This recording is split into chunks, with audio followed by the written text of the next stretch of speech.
বিদ্যাসাগর বাঙালির গর্বের ও চিরকালের শ্রদ্ধার মানুষ। তিনি সারা জীবন যা আয় করেছিলেন দুহাতে অকাতরে বিলিয়ে দিয়েছিলেন দুস্থ মানুষদের কল্যাণের জন্য।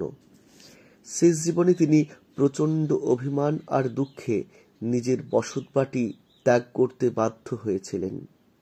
বাধ্য হয়ে উঠেছিলেন কারমাটারে। সেখানে আদিবাসীদের সহজ সরল ভনিতাহীন অকপট জীবনের সঙ্গে নিজেকে খাপ খাইয়ে নিয়েছিলেন।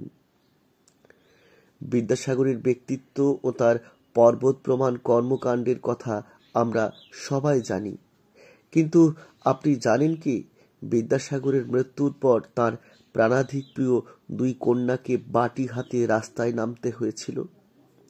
যে সমাজের জন্য তিনি এত এত আত্মত্যাগ করেছিলেন সেই সমাজ এদের পাশে দাঁড়ায়নি।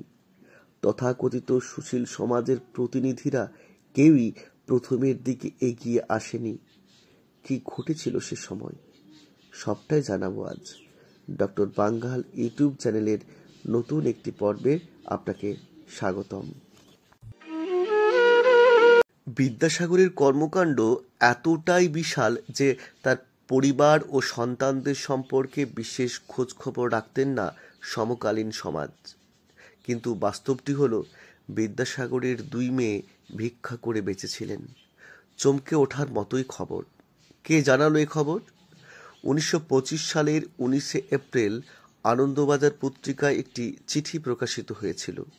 লিখেছিলেন শ্রীমতী বিধুমুখী বসু। এই চিঠিতেই প্রথম জনসমক্ষে আসে বিদ্যাসাগরের মেয়েদের দুরবস্থার কথা। 1925 সালের 21 এপ্রিল আনন্দবাজার পত্রিকার সম্পাদকীয়তে এ বিষয়ে আলোকপাত করা হয়।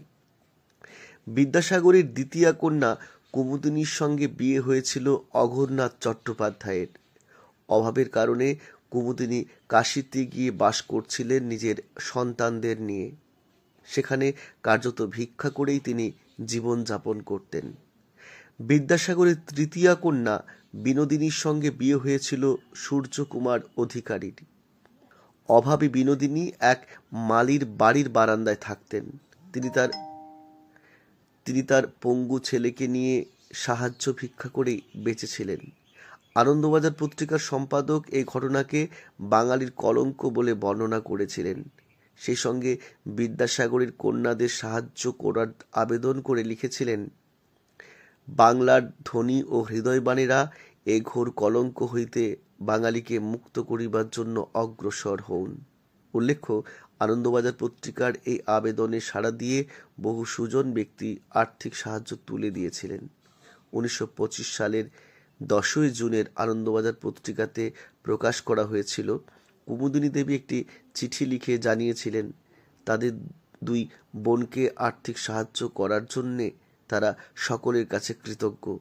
শ্রীমতী বিধুমুখী বসু সাহায্যকারীদের তালিকাও প্রকাশ করেছিলেন। কি মনে হলো ভাবতে পারছেন? আপনার মূল্যবান মতামত কমেন্ট সেকশনে এসে জানান।